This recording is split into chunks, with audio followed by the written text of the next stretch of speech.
Once upon a time, I was a college student going to study abroad in Belgium. Now, when I decided to take this trip, I wanted to make the most of it. Therefore, of course, I was going to visit a neighboring country while I was there. Now, as a broke college student, the most economical thing to do was to purchase a round trip. So naturally, I landed in Belgium. From Belgium, I wanted to go to every collegiate's dream, Amsterdam. Why? I do not know. At this point in my life, I was not enjoying the Forbidden Alps leaf, but I thought that Amsterdam would be a cool place to go, and so I went. Now, to go to Amsterdam from Belgium, I decided to take a train.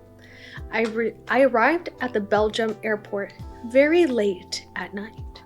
And then from there, I took the first train out to Amsterdam. This was supposed to be, to my understanding, a 3-hour train ride. I went and I paid for the fare, and all I was explained was that I bought a round ticket and that I could take my return anytime. I believe it was within 7 days. And so I got on this train, and I was going and going and going. I did not realize that the train did not have lavatories, because I thought it only natural that a train with such a long ride would have lavatories on the train, on board. And so I am on this train, and we are going and going and going. And I am waiting and waiting and waiting, and we are not arriving. I am looking out the window. I am pulling up maps on my phone to see where we are.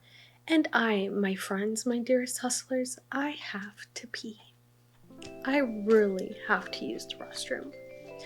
And I am holding it and praying to baby Jesus, because I feel like I cannot hold it any longer. Now, as a broke college student, I was thinking of making the crucial step of just getting off the train. We kept on having many stops throughout, but I did not realize. I thought that if I left the train and I got off, that I would have to purchase fare once again to get back on. And I was trying to be very cost effective. And alas, I could hold it no longer. As soon as the train stopped, I got off. At this point, it had been more than 3 hours. We were getting close to hour number 4, and I still had not made it to Amsterdam. When I got off, I ran to the toilet. Now, of course, as it is in most other countries, there was a small fee to enter said bathroom. I want to say it was an odd number, something like €3. And of course, since I had just landed, I only had notes. I had no coins. And I had my luggage, and I was sweaty and hot and trying not to pee myself. Now, I held out a note and was trying to get change from other women that were using the toilet. Everyone ignored me. Of course. They thought I was a scammer, as per usual, which I don't know why. Tell me, do I give scammer vibes? I don't think so. And so, my hustlers, this is when I lost my shit. I rolled my roller bag underneath the handles that you're supposed to pass through, and I jumped over. Yes, I did. The scars that you see on my arms, my legs, they have not all come from the gym. They have come from a reckless youth of doing things that maybe I shouldn't have done and having the cops called on me one too many times. But thank goodness that is in the past, and now I am a model citizen. And yes, I jumped over and I went and I used the bathroom, and thank goodness I felt my bladder go from 1 gallon down to a cup. I was so relieved. Now, of course, not to my surprise at all, because these are the things that happen. Upon exiting the bathroom, someone had already called the concierge to come and get me, because I was a scammer trying to avoid paying the fare to enter the restroom. To which I replied to the lady, I am so sorry, that was not my intention. I am happy to pay the fare. I had notes and I could not hold it any longer. Please understand. They took my money, they gave me back my change and they asked me to leave. Now, at this point, I went and I looked at the train and I didn't know what to do. I didn't know how to get back on. Everyone around me was speaking Dutch or French, and at this point I had only had like a 20-day streak on Duolingo, and my French was anything but understandable, and I didn't hear anyone speaking English or Spanish, and I thought, well, this is it. I guess I'll just go to the box and get myself a ticket and pay again. But something within me said, Ingrid, calm down. And thus, I went to a help desk and I told them my situation.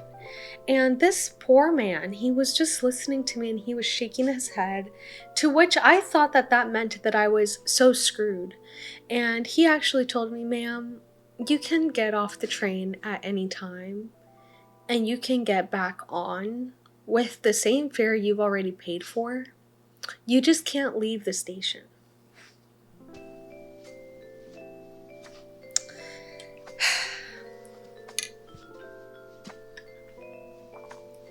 I was so relieved. However, I could not understand why no one had informed me of this at all.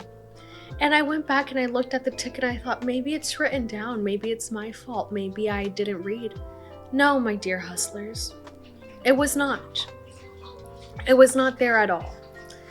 And, well, since I was hungry, I went and I passed by a pastry shop, a little bakery.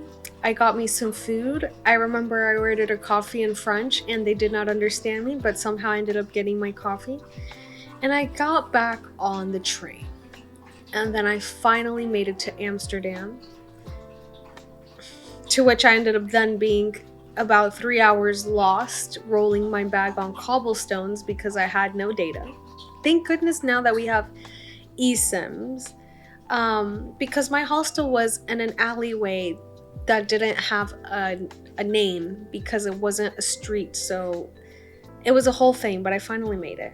But yes, that is what I learned. So apparently in Europe, and I don't know if this is for all of Europe, so do your research, but before you buy a ticket that takes a long ride, make sure that you ask if you can get down on other stops and get back on without repaying for the fare. So now I know, now you know, and that is how we did not piss our pants on our way to Amsterdam.